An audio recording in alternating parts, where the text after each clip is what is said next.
Obese Seamstress called too ugly to serve customers.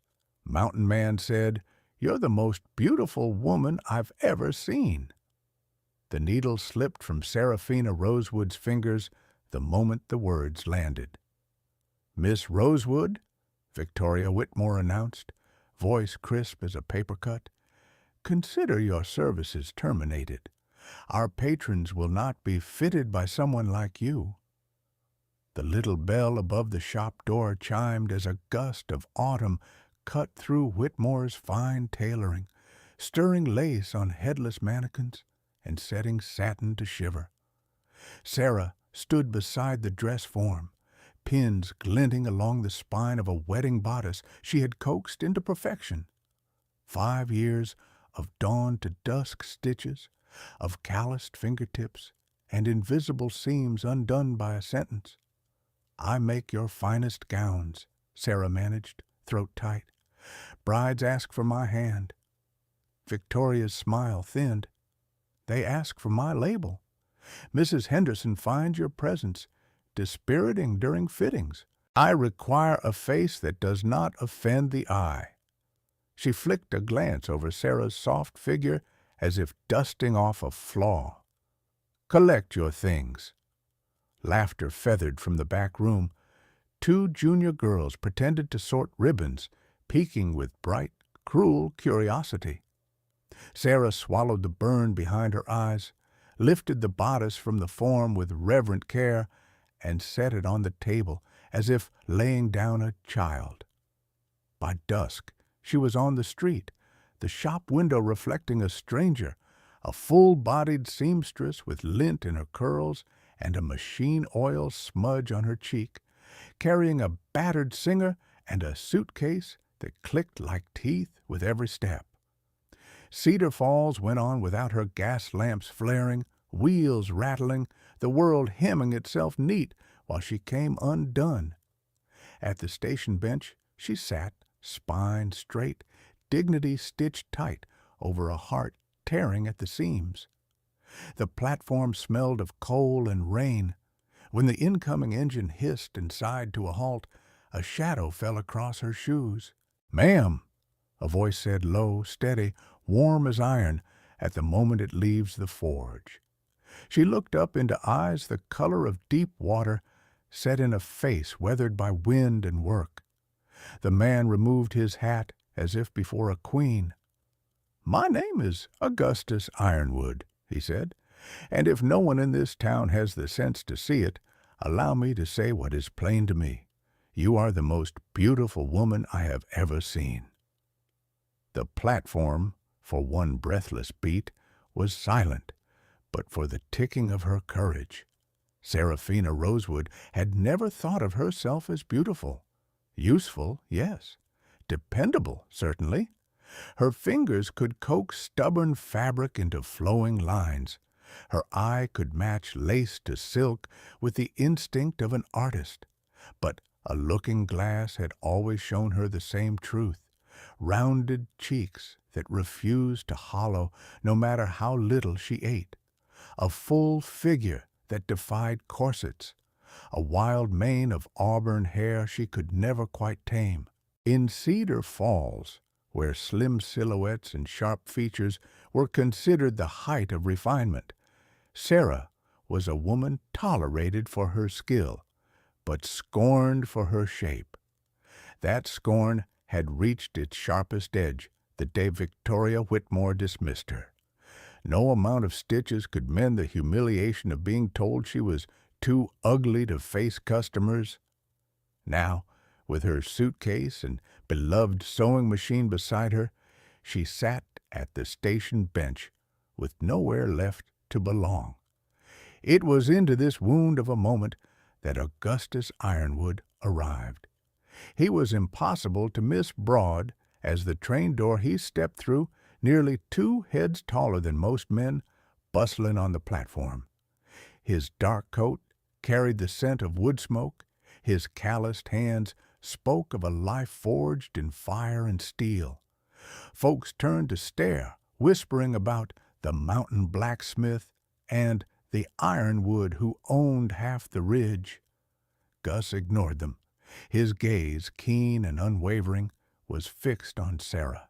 He had noticed the way she clutched her singer as though it were a lifeline, the way her shoulders hunched as if she braced against invisible blows. Something in her sorrow pulled at the quiet ache in his own chest. "Forgive my boldness," he said, lowering himself onto the bench beside her, "but no woman should sit alone with tears in her eyes, especially not one with hands clearly made for creation, not despair." Sarah blinked, startled. "You don't even know me." "Then allow me," Gus replied simply. He introduced himself as a blacksmith and rancher, keeper of Iron Ridge, a place far beyond the town's polished streets, where the wind spoke through pines and the world was carved by axe and hammer. "I came down today looking for supplies and perhaps," he added with a wry half-smile, "a skilled seamstress. My men tear through clothes faster than I can mend a strap." Her lips parted. "A seamstress? I saw the way you carried that machine." His eyes flicked to the singer, then back to her. "That's no token. That's a craftsman's heart." Sarah's throat tightened. "They said I was unfit to stand before customers, that my face spoiled the beauty of my work." A spark of anger flared in Gus's expression. "Then they've never understood beauty. They've confused prettiness with worth. Prettiness fades, skill and kindness endure." He leaned closer, voice low, but every word heavy as an oath. "Seraphina Rosewood, I see no flaw in you. I see strength, talent, and a dignity those people will never deserve." For the first time since she'd left the shop, Sarah's eyes lifted from the ground. The intensity in his gaze shook her, not flattery, not pity, but truth spoken by a man who knew the value of fire-tested steel. The whistle shrieked, the engine chugged. Sarah glanced at the departing train, her supposed escape, then at Gus, whose presence seemed more solid than the earth itself. "Where would a man like you take a woman like me?" she whispered. "To Iron Ridge," he answered without hesitation, "where no one will measure you by mirrors, only by the light you carry. If you're willing, Miss Rosewood, I'll see that your hands never lie idle again." The morning sun rose pale over Cedar Falls, its light silvering the rails and rooftops. Sarah stood by the platform edge, suitcase in one hand, singer balanced carefully in the other. She had not meant to agree so quickly, yet something in Augustus Ironwood's words the night before still rang inside her chest like a bell. "You are the most beautiful woman I have ever seen." She had replayed it through the night, each time trying to dismiss it, each time secretly clinging to it. Now, as Gus approached with a wagon hitched to two broad horses, she realized the decision had already been made. She could step onto the train and vanish into uncertainty, or climb into the wagon beside the man who had looked at her without disdain. "Ready?" he asked, voice steady as the mountain itself. Sarah hesitated only a heartbeat before nodding. He lifted her singer into the wagon bed as though it weighed no more than a feather, then offered his hand. His palm was rough, warm, reassuring. For the first time in days, she allowed herself to exhale. The road out of Cedar Falls wound past clapboard houses and tidy gardens, then gave way to rolling fields. Soon the land began to rise, the trail narrowing, hemmed in by towering pines that whispered overhead. The crisp scent of resin and earth filled the air. At first, Sarah kept silent, clutching her shawl against the chill. But Gus, sensing her unease, pointed to landmarks as they climbed. "That ridge there? You'll see elk gather at dawn. And over that bend there's the stream so clear You'll swear you're drinking sunlight." His words carried no flourish, just a craftsman's plain reverence. Sarah found herself listening, imagining each place. The ache in her chest eased little by little. By midday, the weather turned. Gray clouds spilled across the peaks, and a biting wind funneled down the trail. Gus slowed the horses and pulled a thick woolen blanket from behind the seat. Without a word, he draped it over her shoulders, tucking it gently beneath her chin. "You'll freeze otherwise," he said. Sarah tried to protest. "I can manage." But the warmth and the unexpected tenderness in his touch stole her argument. She caught the faint scent of smoke and iron clinging to the fabric, unmistakably his. Beneath it, her heart beat faster than the horse's hooves. They camped by the river that night, the mountains rising black against a sky strewn with stars. Gus built a fire with practiced ease, coaxing sparks into flame, then set a pot of stew over the embers. Sarah watched him move, every gesture efficient, every motion deliberate. He offered her the first bowl, steaming and fragrant with venison and herbs. She hesitated, then tasted. The broth warmed her all the way to her toes. "It's wonderful," she murmured. He gave a half-smile, eyes catching the firelight. "Not much compared to your craft, I'm sure, but it'll keep us alive." Later, as she sat wrapped in the blanket, watching flames crackle, she realized the fear that had shadowed her since leaving Cedar Falls was ebbing. In its place grew something quieter, sturdier: trust. When she glanced at Gus, stretched on his bedroll a respectful distance away, his broad frame outlined against the stars, she wondered at the strange turn of fate. Yesterday, she had been discarded as worthless. Tonight, she was treated as precious. Her gaze lingered on him longer than she meant. He caught it, and for an instant their eyes held across the fire. No words were spoken, none were needed. The mountains loomed higher with each passing mile the next day, snow still clinging to the highest ridges. The wagon jolted over ruts and stones, but Sarah no longer felt the sting of every bump. She was carried not just by the horses, not just by the wagon, but by the certainty in Augustus Ironwood's presence. For the first time in her life, Seraphina Rosewood dared to believe she might be heading not away from something, but toward it. The trail finally spilled into a valley nestled high among the peaks. Here the air was thin, sharp, and clean, carrying the scent of pine and wood smoke. At its center stood a house broad-shouldered like the man who built it, with walls of timber and stone, shutters painted deep green, and a chimney puffing smoke into the cold sky. "This is Iron Ridge," Augustus said quietly, as though introducing something sacred.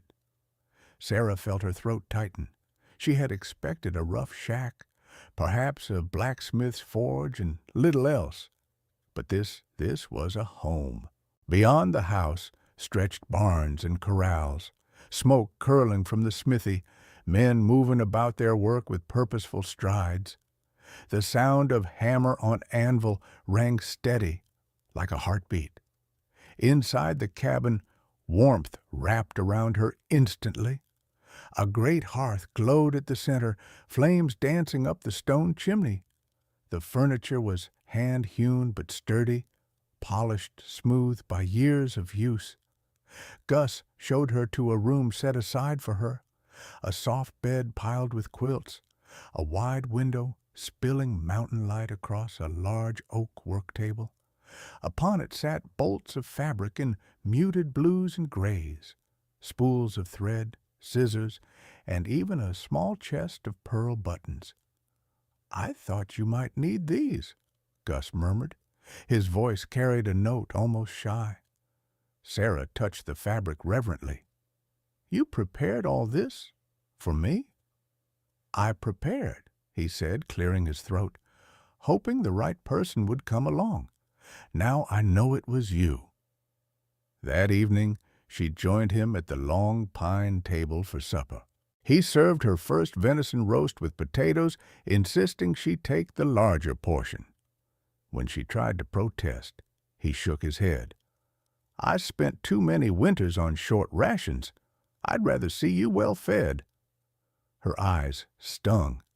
No one had ever spoken of her comfort with such quiet conviction. Days found their rhythm. In the mornings, Sarah worked at her singer, the hum of the needle mingling with the steady clang of Gus's hammer from the forge. The men of Iron Ridge soon grew used to her presence, gathering in her workroom for fittings.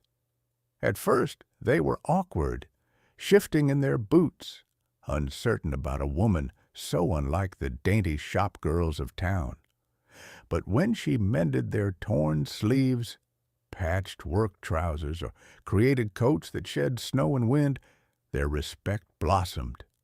Soon they brought her tokens, jars of honey, carved wooden trinkets, fresh game. Evenings belonged to the cabin.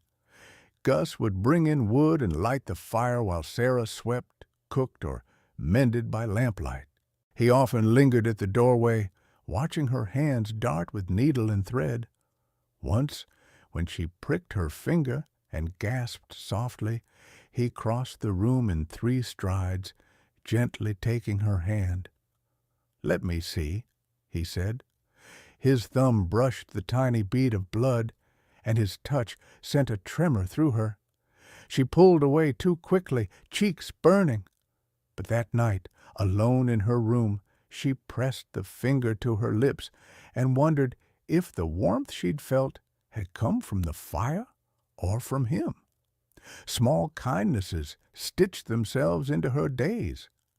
Gus made certain her water bucket was always full, that her firewood stack never dwindled. When snow thickened and winds howled, he placed an extra fur by her door with a gruff for the cold nights. When her singer's belt broke, he fashioned a new one from treated leather, his large hands surprisingly precise. "You take care of everyone," she said one evening as he adjusted the treadle for her. His eyes met hers. "It's easier to care for men and tools than for a heart. That takes more courage." The words lingered between them, unspoken yet understood. And Sarah changed, too. With each stitch, each laugh from the men she clothed, each quiet supper by the fire, a new confidence grew inside her. She no longer flinched from mirrors. She found herself humming while she worked, even daring to try bright ribbons and daring cuts of cloth, things she once thought were not for women like her. One snowy afternoon, she carried a finished coat to the forge.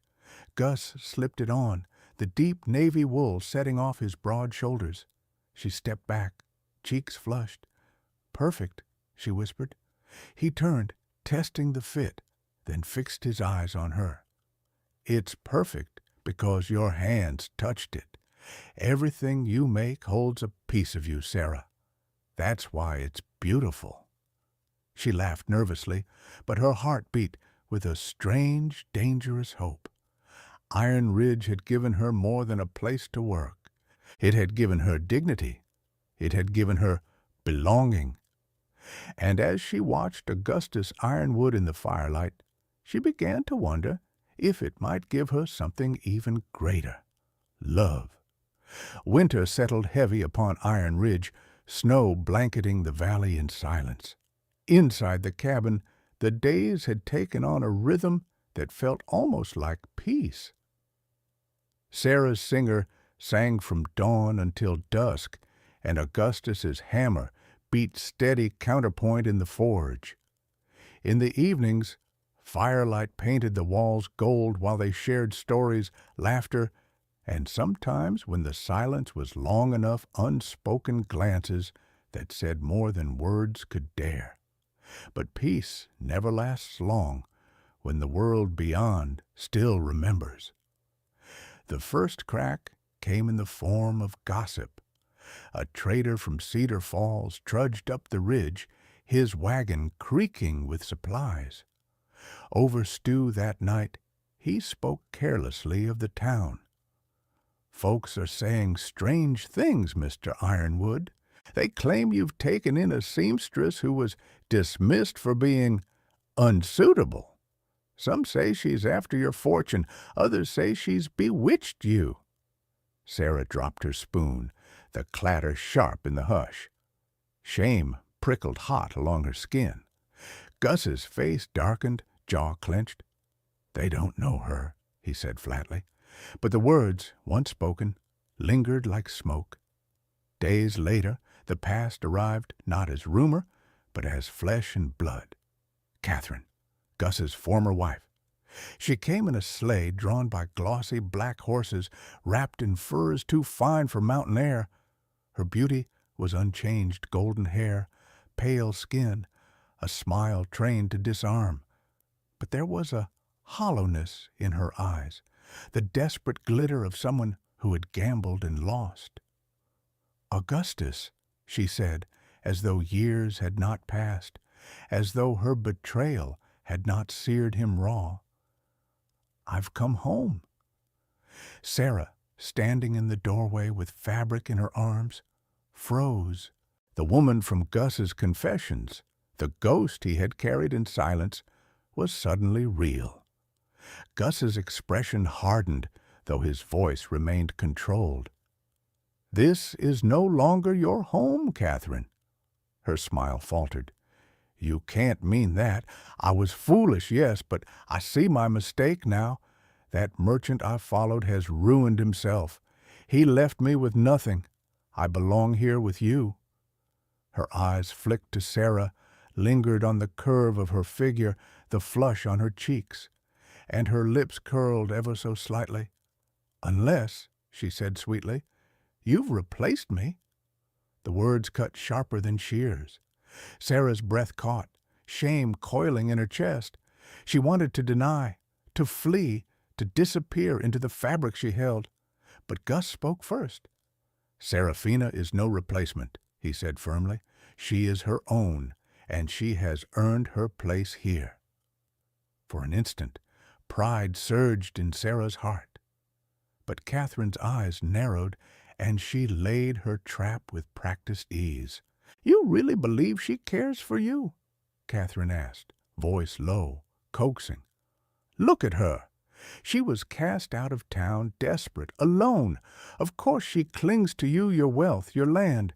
Do you truly think a woman like that could love you for yourself?" The silence afterward was heavy. Gus did not answer immediately. His brow furrowed, shadows flickering across his face. Doubt, sharp and sudden, pricked the fragile trust Sarah had built. Sarah felt the sting like betrayal. "Do you believe her?" she whispered. Gus's throat worked, but no words came. That hesitation was enough. Her heart crumpled like ruined silk. That night, she sat by her singer long after the others had gone to bed, tears staining the fabric she could no longer see clearly. The memory of his silence replayed again and again. He had not defended her. He had not denied Catherine's poison. And so she began to plan. By dawn, she had written a letter, her words trembling but resolute. She told Gus she loved him too much to be the cause of discord, that Catherine was what he deserved, refined, beautiful, fitting for a man of his strength and stature, that she would leave before she destroyed what he had built. She folded the letter, left it on the work table, and packed her singer carefully into its case. At sunrise, while Iron Ridge still slept, Seraphina Rosewood stepped into the snow, her heart breaking with each crunch beneath her boots. The forge was silent when Gus rose that morning, the air too still. He called for Sarah, but only the echo of his voice answered back. On the work table, beneath the dim gray light of dawn, lay her letter. He read each trembling line with his fists tightening, his chest hollowing out with guilt. She was leaving because of him, because he had let Catherine's venom sow doubt where trust should have stood unshakable. "Damn me," he muttered hoarsely, crushing the letter in his palm. "I let her think she wasn't enough." Behind him, old Pete, the gray-bearded foreman, shifted uneasily. "Boss, you ought to know Catherine ain't what she seems. I overheard her talking to a fellow through the telegraph line. She said she'd strip this place bare once she had your name back on paper. She called Miss Sarah a stupid cow she'd send packing the first chance she got."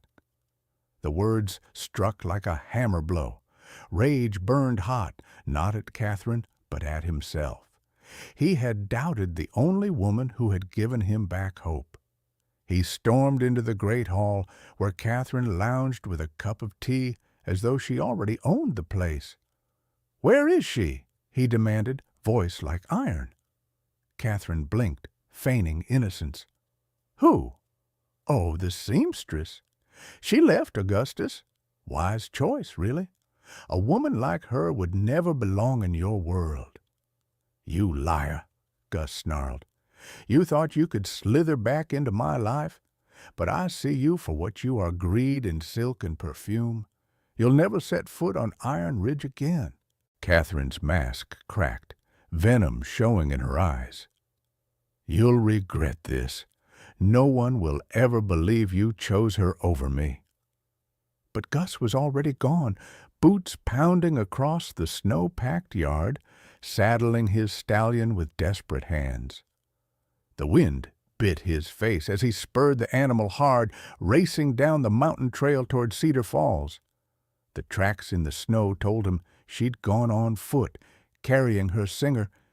Each step must have been agony, yet she had pressed on, stubborn and brave. By the time he reached the train depot, the whistle of the westbound locomotive shrieked in the air. On the platform, bundled against the cold, sat Sarah, her case at her side, her shoulders slumped in weary defeat. "Seraphina!" Gus thundered, leaping from his horse before it fully stopped. She turned, eyes wide with hurt and disbelief.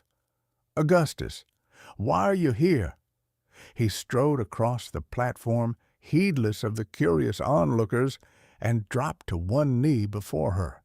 His breath clouded in the freezing air, but his words burned with raw fire. "Because I was a fool. Catherine lied, and I let her poison what we had. But I see the truth now. You are no burden. You are the heart of this place, the only woman I have ever truly needed. Without you, Iron Ridge is nothing but stone and silence." Sarah's lips parted, trembling as tears welled in her eyes. The train hissed beside them, steam curling like a ghost of choice. But Gus's voice cut through the roar. "Don't leave me, Sarah. Come home, not as a seamstress, not as a guest, but as my wife." The platform went utterly still. Even the hiss of the train seemed to quiet, as if the world itself were waiting for her reply. Sarah stared at Gus, her heart torn between disbelief and longing. Snowflakes caught in his dark hair, melted against the heat of his skin. This giant of iron and fire kneeling before her in front of strangers looked more vulnerable than she had ever imagined. "You don't know what you're asking," she whispered, voice thick with emotion. "I'm not the woman the world thinks belongs beside you." Gus shook his head fiercely. "The world can go to hell. I don't want their opinion.